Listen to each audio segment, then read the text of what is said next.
This book is about my little brother Lee and the many adventures we had when we were little, or should I say, misadventures. I hope you'll enjoy the stories. They are all true, although some of them may sound a little hard to believe. I assure you, they are all true.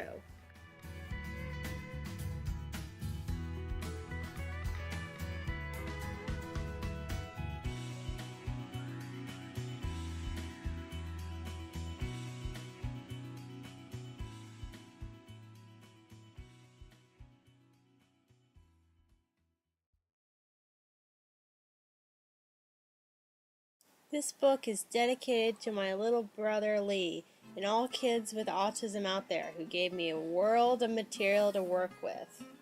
Never change who you are.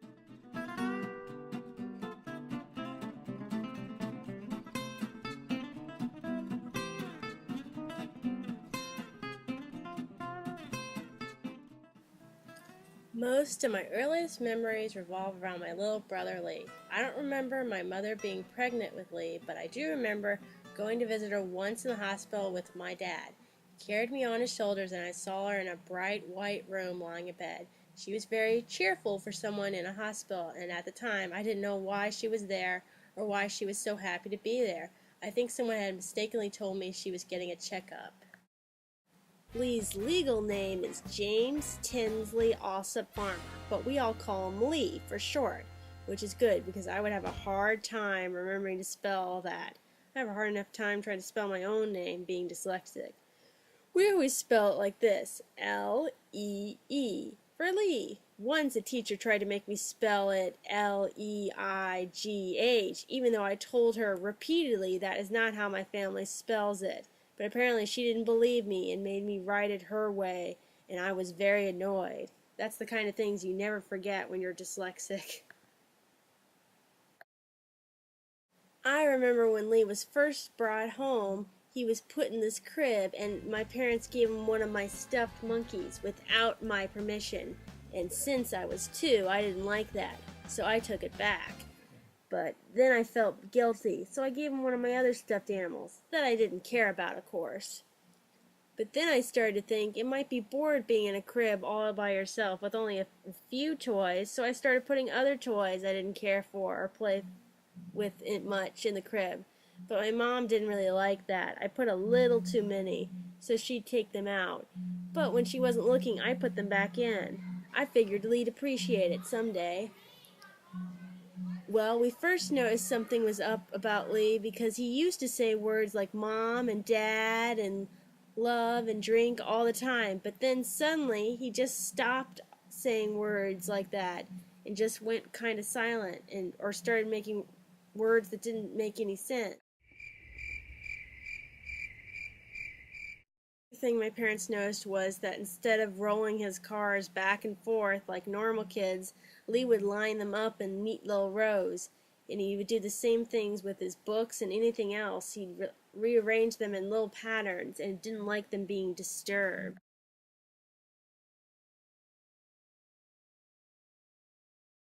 There were some family members that thought maybe Lee was deaf, but Mom didn't think that was it at all because Lee always got really annoyed and bothered when the train went by. He could definitely hear that, but what he could really hear is if she unwrapped a candy bar in the other room. Lee would come flying out of nowhere like a cat that had just heard a can opener. Next came the visit to the psychiatrist and then the psychologist and then the doctors. They all labeled Lee persuasive developmental disorder, PDD. This means Lee was showing delays in development of socialization and communication. Finally, after my parents took him to 7 different doctors, they pronounced Lee autistic, and he was 2 to 3 years old at the time. It was really hard for my parents to read whatever information they could find on autism in books. Very little was known about autism in the late 80s. In fact, many special ed books at UVA only had 1 page on the subject. There weren't a lot of parents who had autistic kids back then or who would admit they had autistic kids, so Mom was often asked to go to UVA and speak about her how it was like raising Lee. But she got sick of that after a while because they asked her to come so much.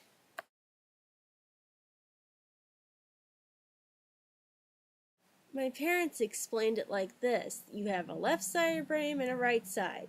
And if you're autistic, the left side of your brain will come in loud and clear, like those new TVs.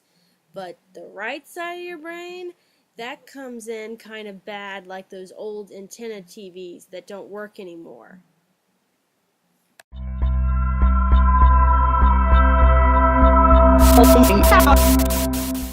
It's like this. If you're a normal person, that line to your brain and your mouth connects easily. It's one way. So you can say exactly what you're thinking, no problem. And everyone can understand you. But if you're autistic, that line to your brain to your mouth isn't straight. It kind of goes everywhere. And it takes you a long time to try and say what you're thinking.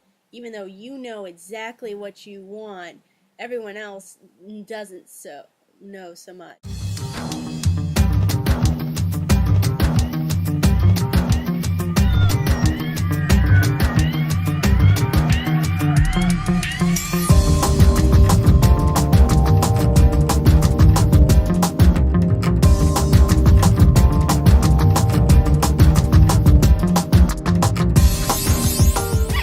Most people with autism do not like to be physically touched too much or at all, but that is not really the case with Lee. Lee loves to show his affection for you by squeezing them really hard. This was cute when he did it to mom or dad, but when he does it to me, it's like he's squeezing the life out of me and I'm a giant squeaky toy. Lee used his bumper pad to kiss people his own way. He'd cover your mouth with it, and then he'd kiss you on the bumper pad. That way his lips never actually touched your lips. That used to give me the creeps when I was little, but I knew it was his way of showing he cared, even if it was weird. Lee really loved that bumper pad. The problem was he took it with him everywhere, and I do mean everywhere. After a while, it wasn't so white and clean anymore. At one point, it actually got stuck on the wheel of a shopping cart for a day.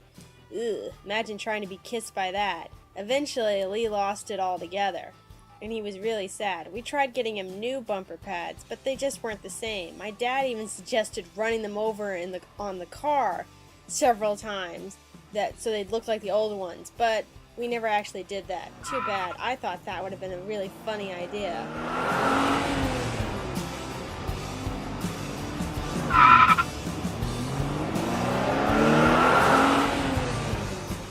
The other toy that Lee liked was this big white teddy bear.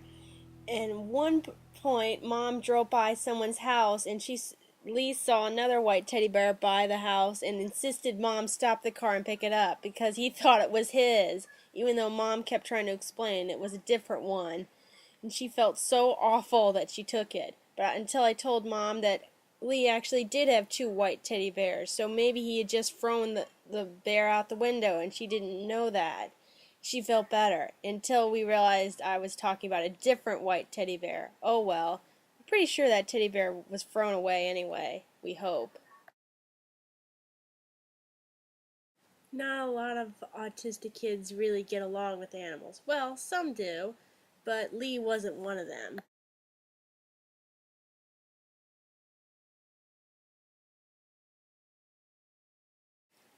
Lee didn't get along with our first dog, Daisy, very well. That's because he didn't really know how to pet her. Whenever he'd reach down to pet her, he'd just kind of lay his hand on her top of her head way too hard. So she'd usually run away whenever she saw him.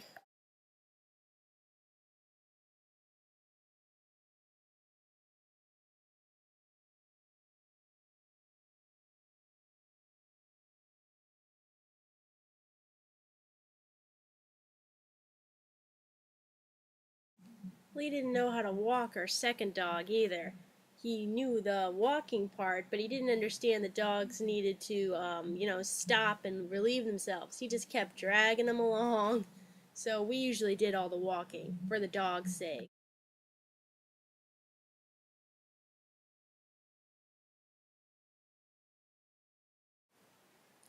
Lee seemed to like our cat better than our dog anyway. Our cat's ears fascinated Lee because they stuck up, unlike our dog's ears, so Lee could actually look directly into our cat's head. Well, not directly, but into our cat's ears. Lee thought that was neat, and when the cat was asleep, he would often crouch down and peer inside the cat's ear like he was looking for the cat's brain. There were a few times Lee even went so far as to stick his finger in there, which the cat did not like at all. The cat would immediately get up and run away, shaking his head. It was as if the cat was saying, "I don't like wet willies." We taught Lee some sign language, but he seems to know more words than we do. Sometimes he'll give us a sign and we have no idea what it means. But he knows all the basic words: library, food, soda, store, yes, and he definitely knows the word yes. At first, Lee didn't like baths at all because he got soap in his eyes at an early age, and he never forgot that. But then when he realized he could take a bath without getting his hair wet, that all changed. Lee loved baths so much he wouldn't even get out of the tub to go to the bathroom, so you can imagine how thrilled I was to use the bathroom after he was done. Then Lee started getting greedy. It wasn't enough to take a bath. He wanted to take a bath with everyone, including me. Now, this may have been fine when I was 3 and 4, but when I turned 13 and he still wants to take a bath with me, that's when things got a little creepy. But then Lee got really greedy. He decided he didn't want to share the bath with anyone else. He wanted the baths all to himself. So if I was ever caught taking a bath in the bathroom, Lee would kick me out once he heard this water running, even though I was already in there at the time.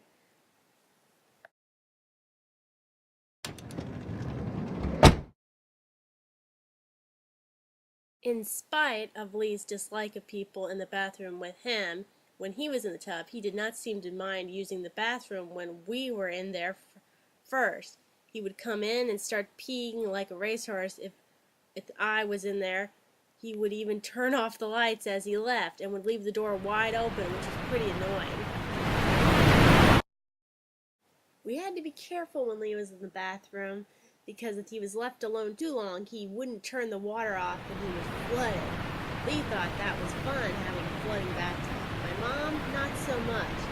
Sometimes we'd go in there and he'd have a waterfall effect going. Another time, my mother and Lee went to Mint Springs and it was closed. Since Lee wouldn't accept that, my mom kept walking around until she found a hole in the fence big enough for her and Lee to sneak in. She figured there was no one around, so she wouldn't get in trouble. But what she didn't know is that there was a birthday party on the hill with about 8 kids. They saw what Mom was doing and they all joined her, along with the mother. The mother was really impressed. She thought Mom was really cool for showing her and how to get in. Of course, Mom was pretty worried then. Just getting her autistic son in was one thing, but getting a whole bunch of kids in, oh boy, she was glad they didn't get arrested. Lee has never liked wearing clothes at a young age. Of course, this is normal for little kids to hate wearing clothes, and it looks cute when they're 2 or 3, but when they're 12, it's not so cute anymore.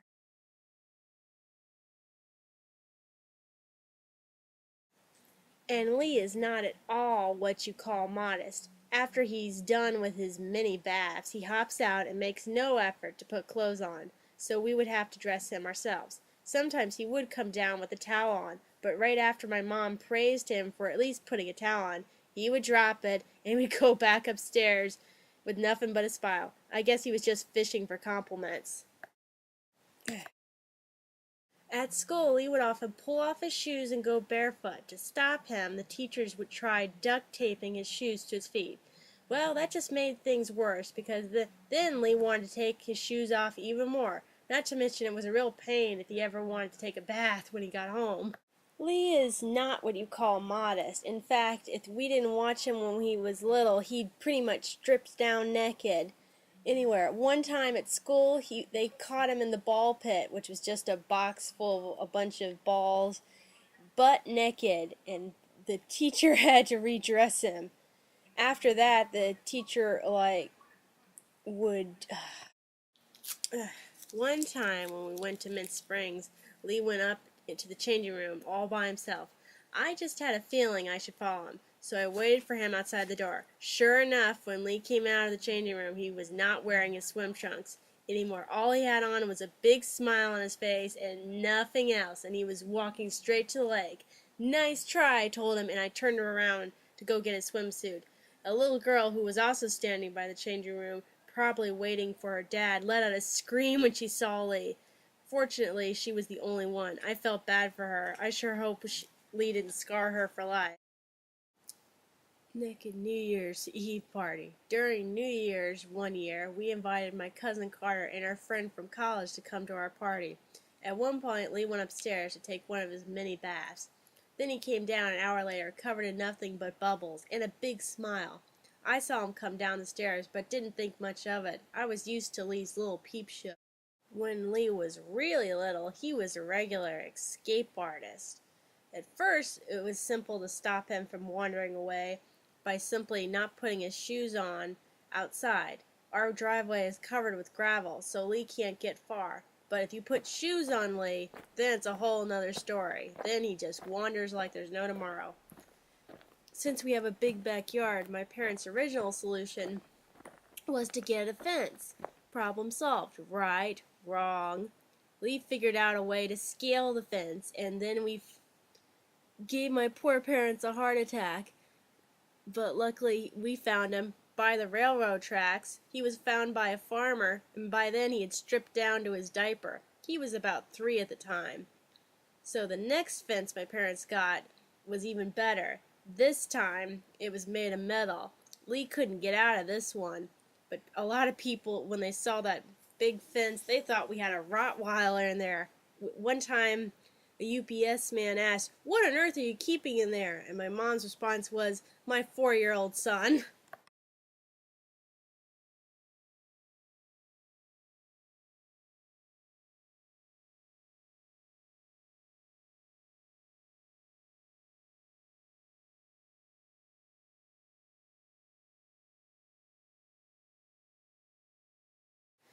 One time we went to the Christmas tree farm to get a fresh cut Christmas tree, and we lost Lee.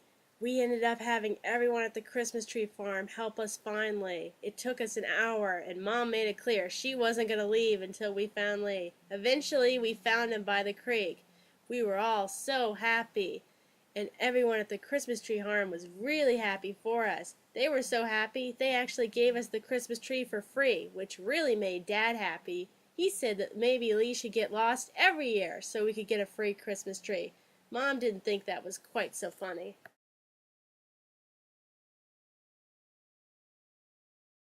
When you're autistic, you have a very picky diet, and I mean picky. You'll usually eat the same foods over and over and over again.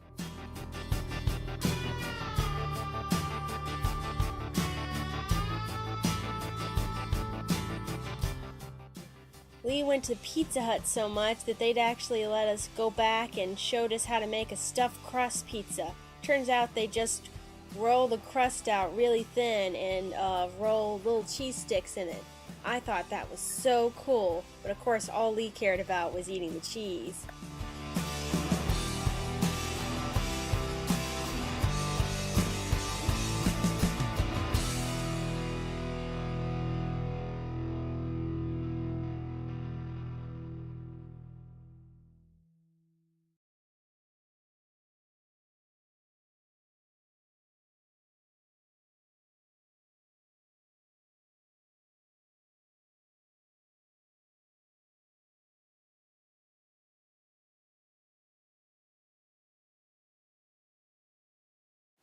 Once my mother covered up a waffle laced with my brother's medicine and gave it to him to try and trick him. But Lee didn't touch it. He knew right away.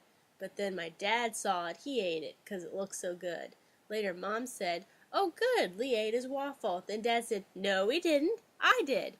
So Mom asked, "So how do you feel?" Dad said, "Oh, I feel really calm." And my mom went, "There's a reason for that," and told him why he was so calm. Dad was very relaxed the rest of the day. Shortly after Lee was kicked out of his last school unfairly, I might add. Lee went to Baltimore, a very far away school. It was a boarding school for kids with autism. Lee had never been that far away from home before. We went to visit him every weekend. But before Lee could get in the school, we had to show what he was like when he had a tantrum so they could understand why we wanted them there in the first place. In order to do this, we had to set Lee up to get him angry to throw a tantrum. First, Dad pretended to have a fake conversation on the phone and gave Lee a dinky little toy to show how he interrupts us on the phone. But Lee never interrupted Dad on the phone. He actually liked that dinky little toy. So, then Mom tried to show how Lee gets upset when you play with his toys. She got on his big rubber ball and wouldn't let him on, but that didn't work either. Lee just wanted to help her bounce, even though Mom started to get motion sickness after a while. Then Dad tried to make Lee eat a salad. That did it. Lee threw a big tantrum and he was in, finally. The worst part was they never did anything fun with Lee there, like field trips, even though they said they would. There was a pool they said they took the kids to every Saturday, but they never did that with Lee. And Mom called every Saturday to ask how Lee liked the pool, and they always had a different excuse. Finally, they just said that it was too cold to go swimming, even though it was June. Ooh, was Mom mad.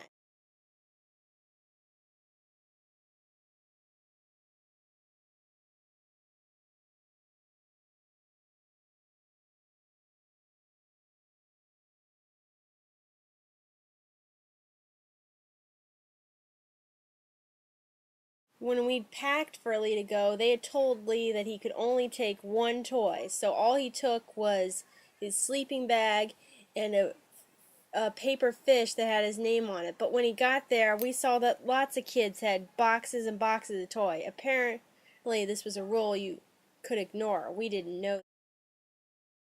Another problem was that it was too bright for Lee to get any sleep because his roommate had this really bright nightlight and refused to ever let him turn it off. So Lee had a very hard time sleeping with light on.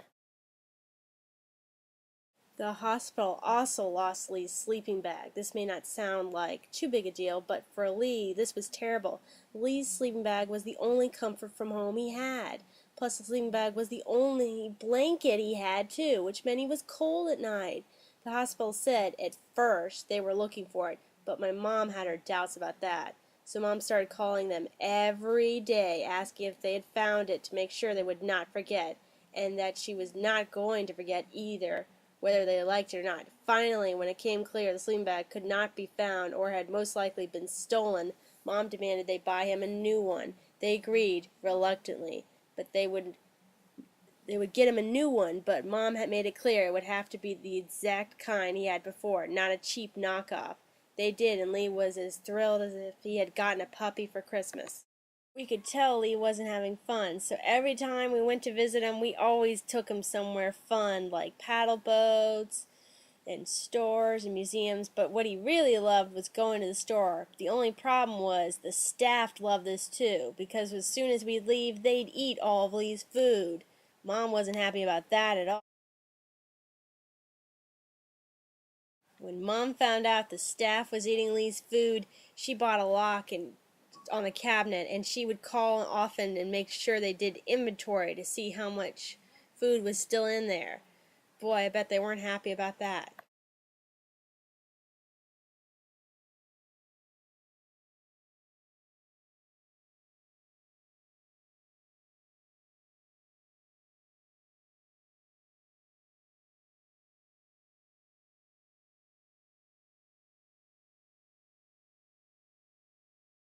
One good thing was that my parents could stay for free at the McDonald's house. It was a free hotel for family members who have children in the hospital. The bad problem was it wasn't in the best neighborhood. In fact, it was in a really, really, really bad neighborhood. There were bars on the window, and Mom couldn't sleep at night. She was terrified somebody was going to break in and attack her. Dad, however, was so happy he got a free room. He slept soundly. They only stayed there one night, and Mom made sure they never went back.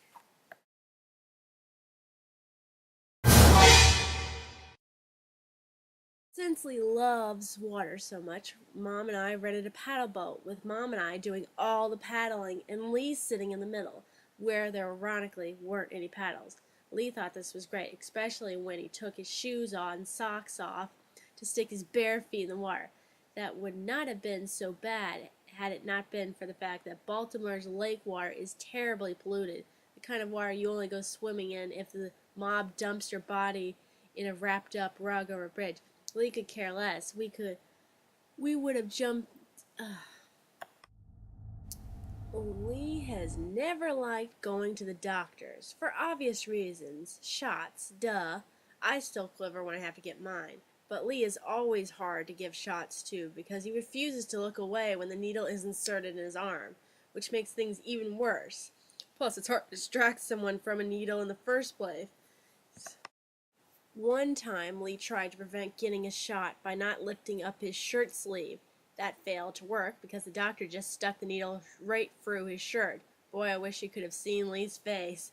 Mom said he looked truly shocked, like he couldn't believe that just happened.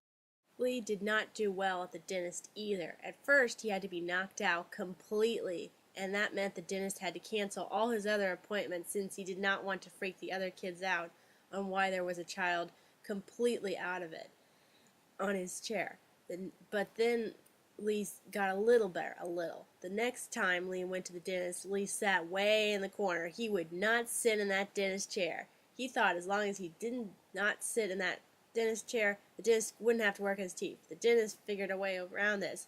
He simply just brought that long, flexible light over to Lee and worked on his teeth in the corner. When you are autistic, such as Lee, you need a good babysitter. But the trick is finding one. Over the past 12 years, we have had many babysitters. There was this one sitter we had who was a real hippie. She was a nice lady, but she just smelled terrible because she never took a real bath. She did this because she apparently believed in the all-natural smell of body odor was fine, and she was saving water. When she did take a bath, she would save the water she had bathed in by using a barrel for her next bath. Ugh. So you can imagine how well that went over clean-wise. Lee even noticed she smelled bad, and he did not hug her as much as he... That might have been part of the problem right there. Since Lee would not hug her in his usual lovable way, she was afraid of Lee, especially whenever he threw a tantrum. Now, we're all used to Lee throwing tantrums every now and then, and sure, he does pinch people when he gets mad or pulls their hair if it's long enough. Yet that is it. He would not do anything really painful, such as pick up a butcher knife or a chainsaw and chase people around Elm Street with it. Now, I will admit, Lee does have some sharp fingernails. We try to cut them very short to avoid this. Now, Lee loves to say the word no, but he hates hearing the word come from other people. And there were other ways to redirect him without saying no. For instance, if she had said, Lee, let's enter the lake this way, not near the trails, he would have understood. My mom had mentioned this a few times to the sitter, but she apparently had forgotten that day. When Lee heard the word no escape her lips, he had a big tantrum. She freaked out and ran to the parking lot and climbed on top of the roof of her truck to get away from Lee, which really was not necessary. She could have just gotten in the truck and locked the doors. Then she used her cell phone to call my mom, who was at work, and told her she was quitting and to come pick up Lee. Mom was not happy. Now, the next babysitter we got, Lee liked a lot better. She was also a hippie, but she did bathe, and she didn't shave her pits. But as it turned out, Lee actually liked that. Whenever he'd give her a hug, he was fascinated by how fuzzy her armpits were, and he'd often stroke them.